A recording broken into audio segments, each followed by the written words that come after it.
Hello, everyone. Christina Werner here. Welcome to another 5 Ways in 5 Days video. Today, we are exploring mass-produced cards, and I'm going to be sharing 5 tips. Actually, there's more than 5, but I'm focusing on 5 tips that will help you mass produce your holiday cards this season. So as you can see, I created many cards during this video. You're going to see how I created all of these, and I'm going to let you know how long it took to create 8 of each card design. So I'm starting out with my very first card. I've got this background stamp from Simon. This is the Christmas star background stamp. And we're going to go right into that first tip, which is do all steps in batches. So I've created 8 card bases, and I'm going to stamp on all of the card bases at the same time. I've placed my Christmas star background stamp in my MISTI, and as I stamp on each one of these card bases, I'm going to line them up with the 1-inch mark on my MISTI. And that's just going to make sure that all of them are in the same position. Sometimes when you stamp large background stamps like this, it can be a little bit hard to press down on the MISTI, like right up next to those edges. So that's why I've slid my card bases over just 1 inch so that they have a little bit more area away from that edge.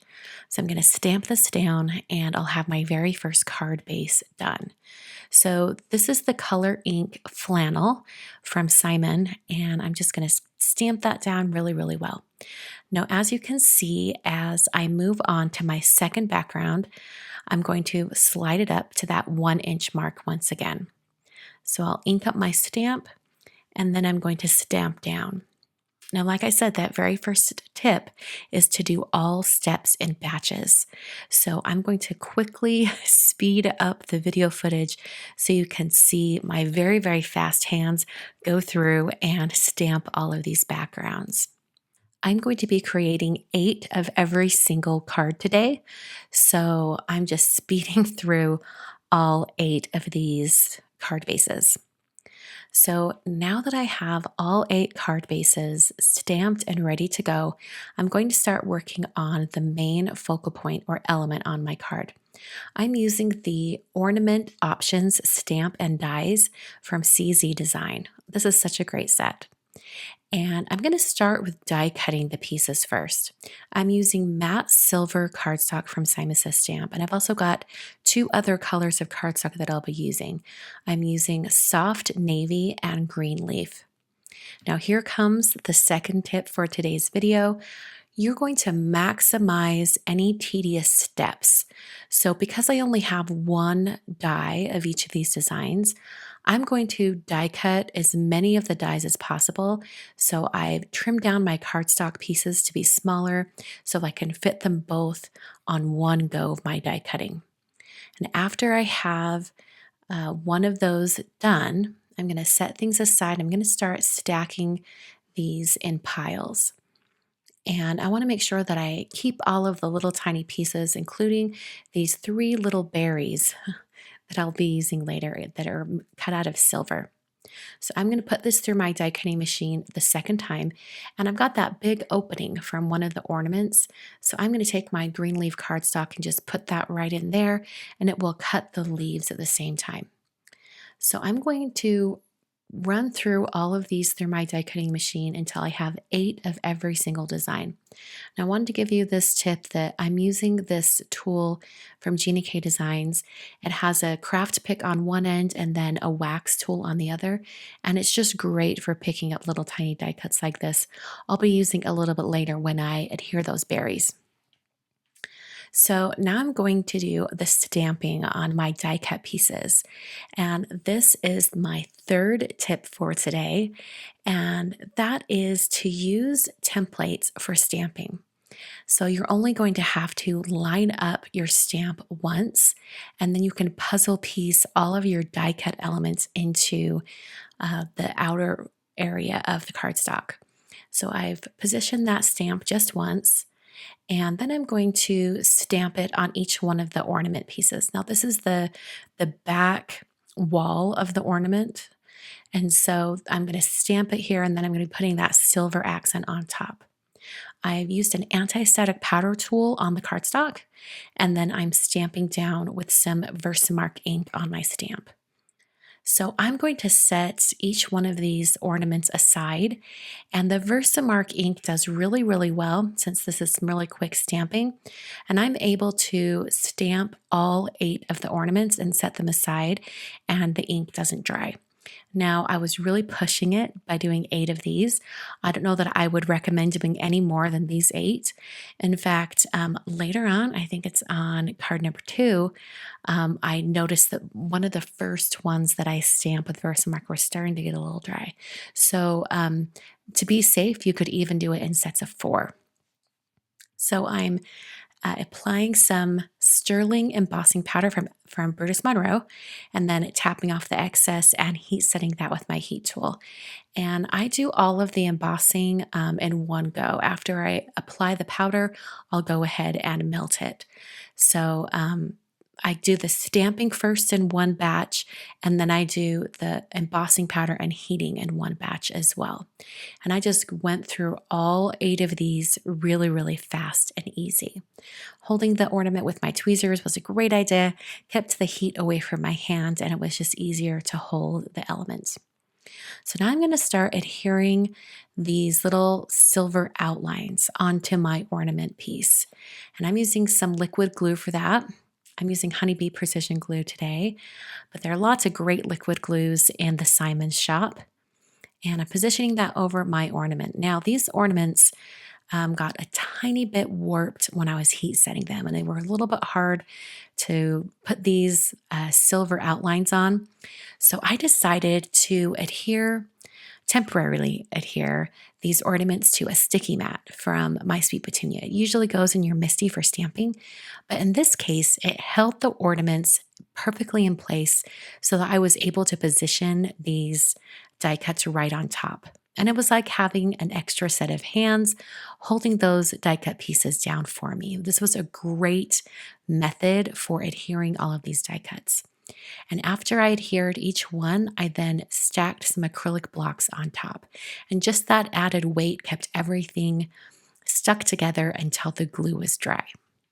Now it's time to start adhering those smaller pieces. So I'm moving on to the snowflakes, and I'm going to adhere all of the snowflakes all at the same time. This is that same do all steps in batches tip that I shared with you. I'm doing everything all at once. This also helps cut down on any kind of little mistakes you might make if you forget a step. If you're always doing the same step, it's a little bit more almost mindless.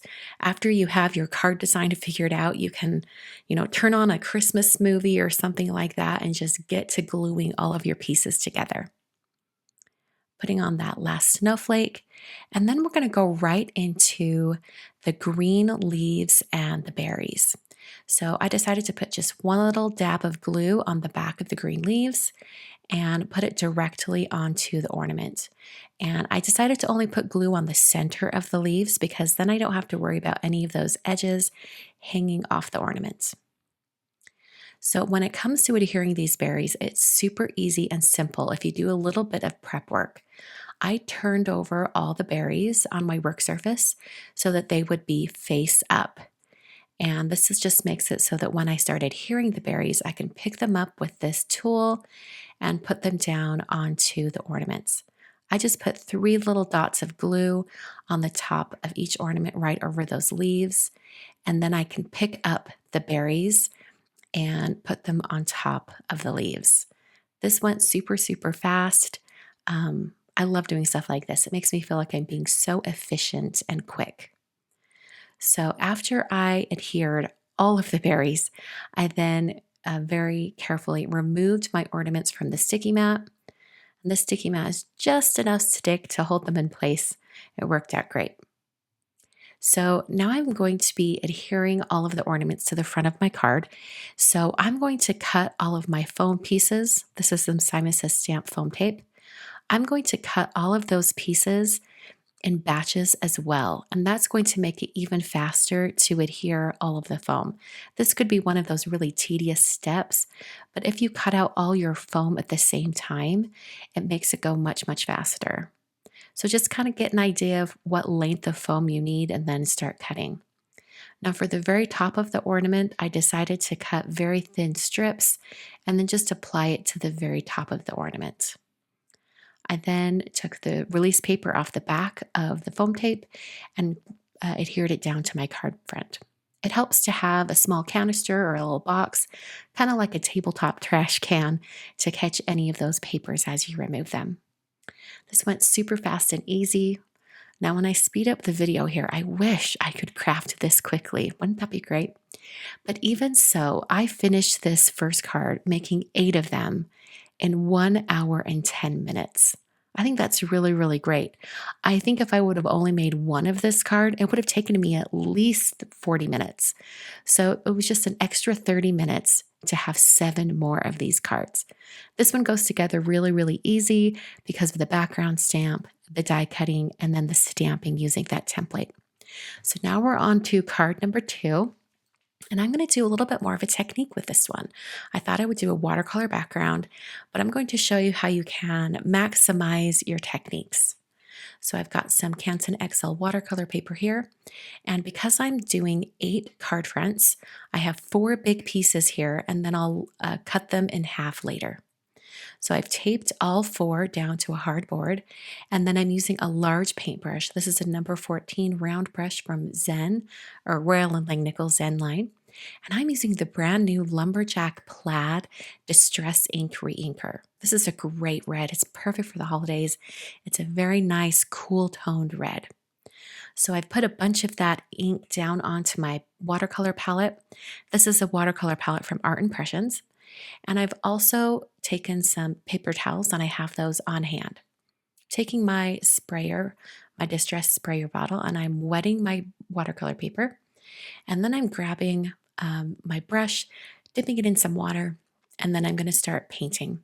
Now, when it comes to watercoloring backgrounds for mass-produced cards, you want to simplify your techniques.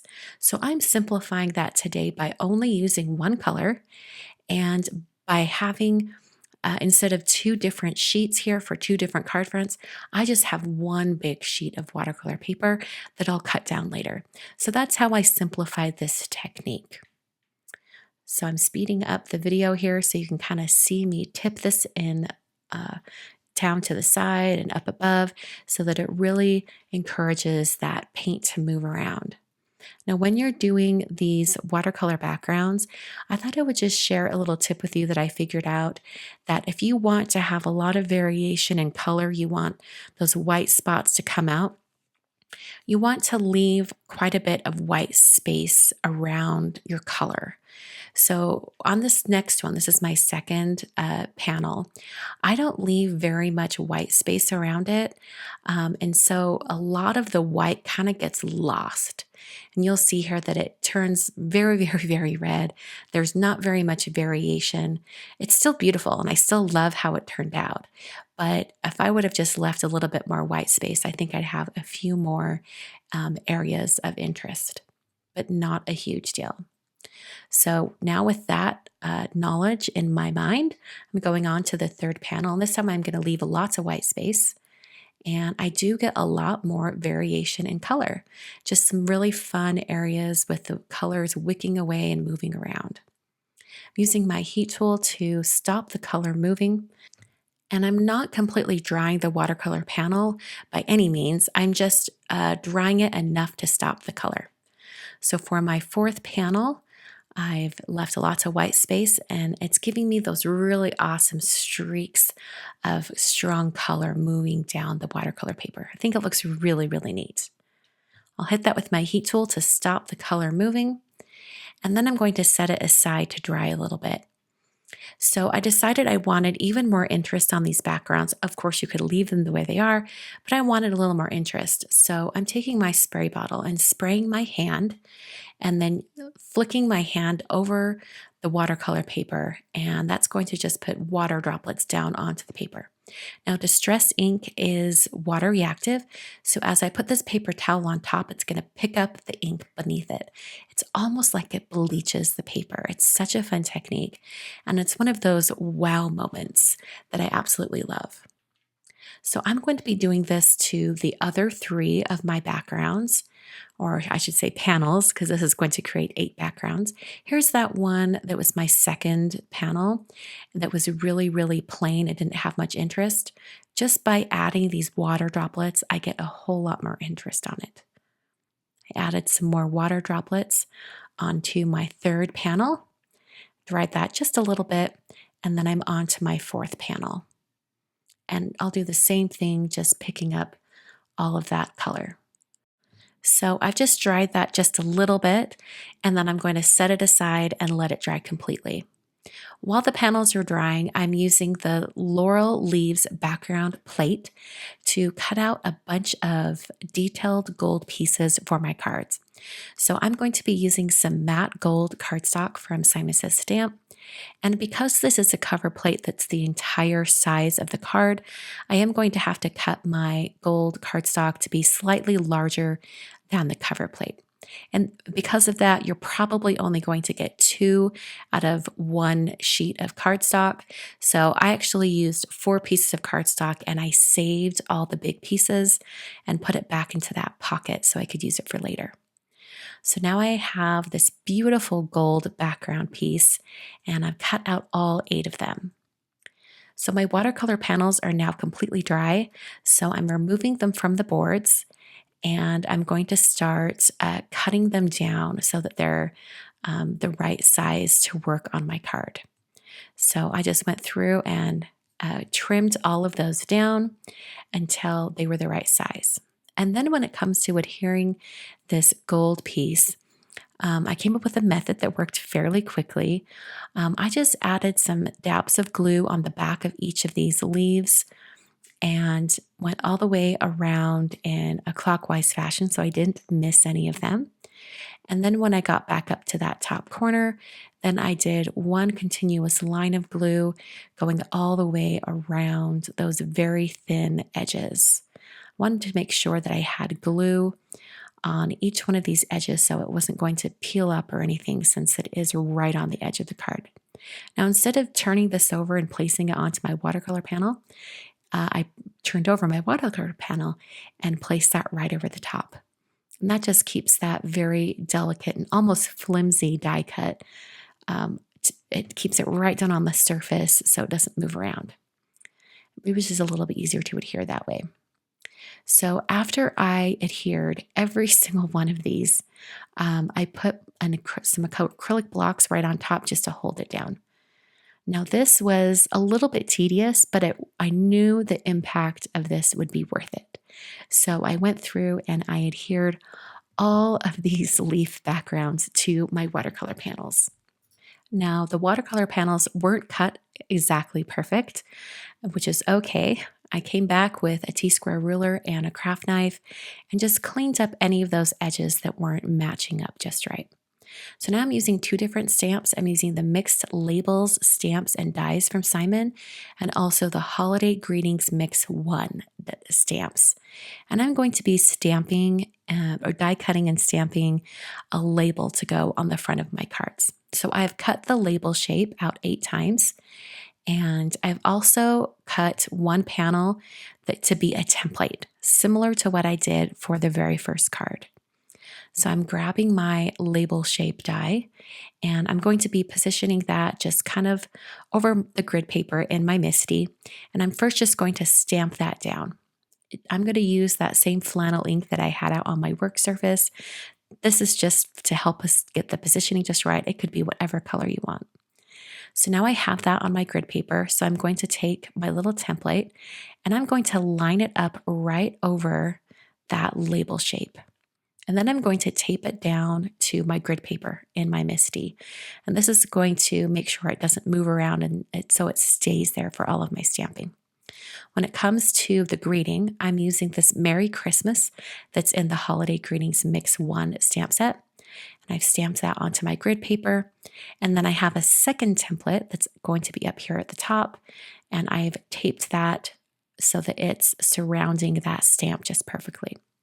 So I'm going to take my pre-cut die cut shapes and I'm going to puzzle piece them into these 2 templates. And this one here, like it's not exactly symmetrical, so you have to kind of rotate them to get it in the right spot. I then did an anti-static powder tool on each one of these, and then I stamped both of these images, the words and the frame, in Versamark ink.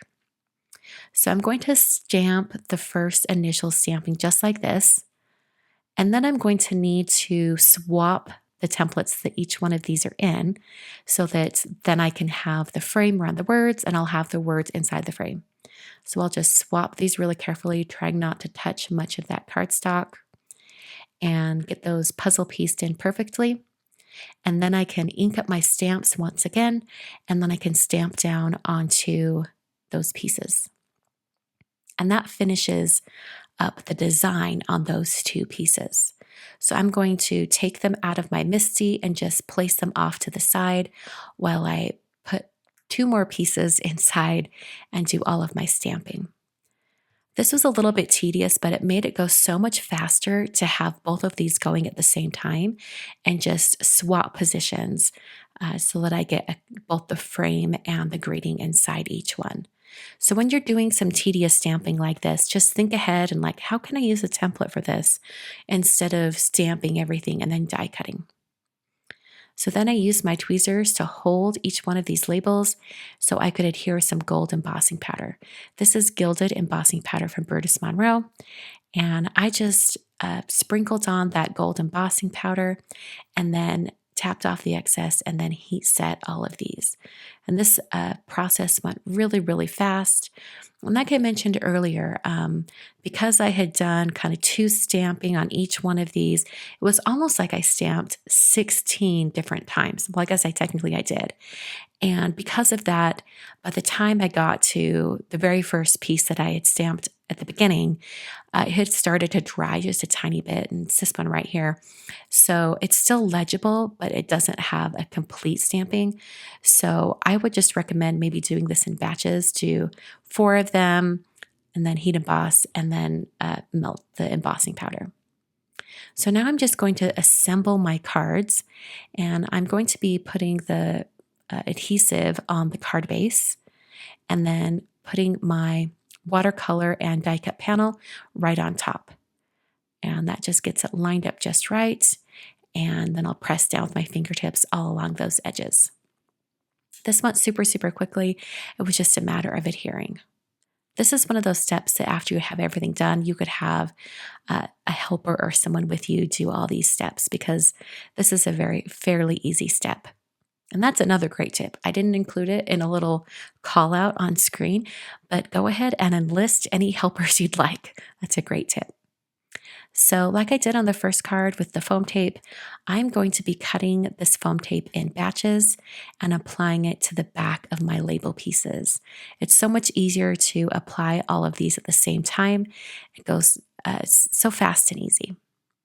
I'm using my tweezers to hold my labels and then just placing them directly over the top of each one of these backgrounds. And I think the gold embossing looks so great on top of all of that gold detail on that leaf background. So here are all 8 of these cards. Of the 3 cards I'm showing today, this was the most time consuming, I think, because of the watercolor background and the die cutting. This took 90 minutes in total. It was 1 hour and 30 minutes. Not bad for 8 technique-driven cards. For my last card today, this is actually the fastest card, and I'm using the Pine Bouquet embossing folder from Simon Says Stamp. Now, this is a beautiful embossing folder, and it has this center area that's left blank, and I thought this greeting in the Holiday Greetings Mix 1 stamp set would be perfect right inside that center area. I'm taking some Midnight Green cardstock from Simon Says Stamp, and I'm cutting it down, each one of these large 8.5 by 11 pieces to a quarter size. So it's 4 1/4 by 5 1/2. And then as I put it into the embossing folder, I'm going to take my spray bottle and spritz a couple of times on the front and a couple of times on the back, and then placing that carefully inside my embossing folder. The reason why you want to wet that cardstock is just to soften the fiber so you get a better impression. So this is my fifth and final tip for you in this video, which is to use impactful and quick tools. Embossing folders are very impactful, especially when they're designed like this, where it's like the whole entire design of the card. Simon has a lot of embossing folders that are like this right now, that have like a center area that's blank, or it has like a full design across. Utilize those tools. They're great and they work so quickly. I was able to complete this third card from beginning to end, including everything I'm going to show you in a minute here. I completed all 8 of them in 38 minutes. So fast.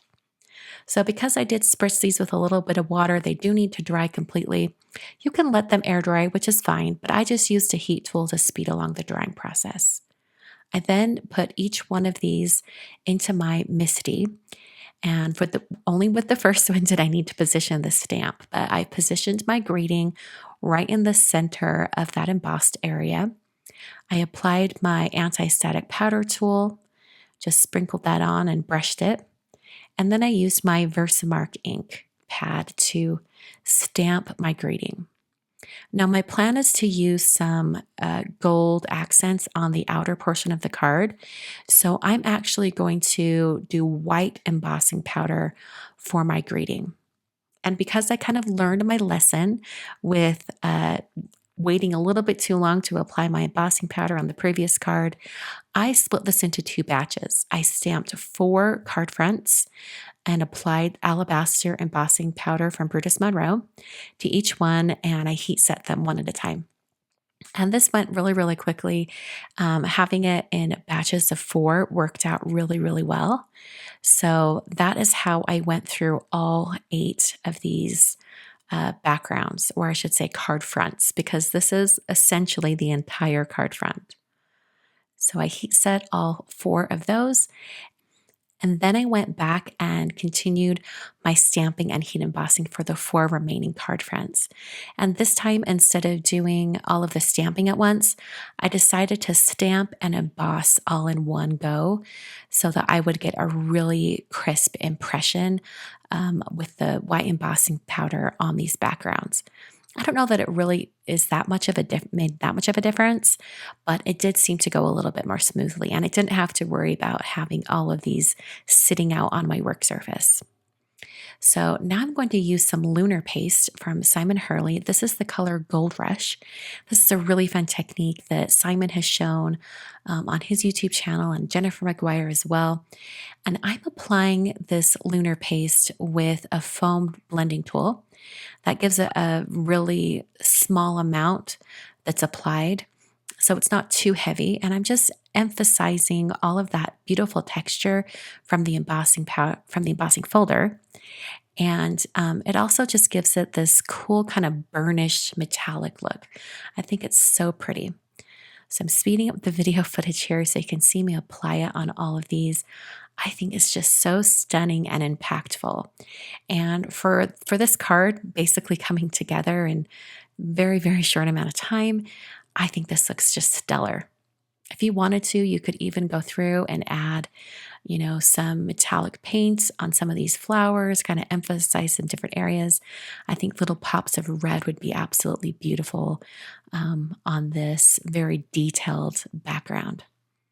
So after I had all of those kind of with the gold applied, I trimmed them down to be just a little bit smaller so that I would have a little white edge around each one of these cards.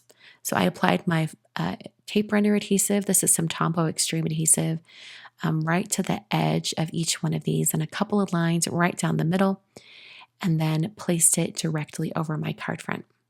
So these are card bases made out of some Neenah Classic Crest Solar White 110-pound cardstock. Those are the card bases I've used for all 24 of my cards today. So I placed that on top. Now my very last card is a little bit smaller than the rest, and that's because I just got a little cutting happy with my trimmer when I was trimming these down, and I trimmed it to the wrong dimensions. So I thought, you know what, we'll keep trimming it down and we'll make it square. So this one card is just a little bit of a different size, not a huge deal. So here are all 8 of those cards. When you tip them in the light, the gold just shines and glows.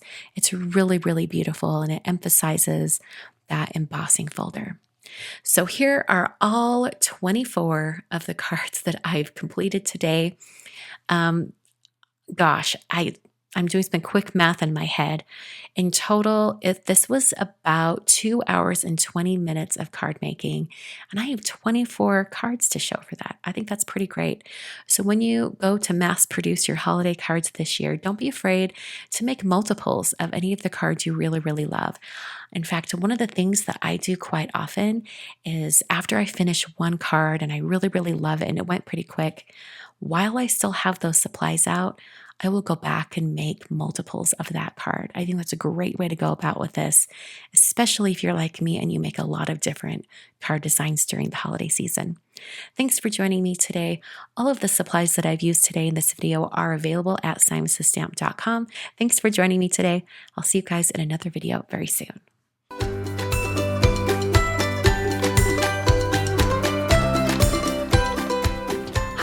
I'm Heidi, Simon's mama and founder at simonsthestamp.com.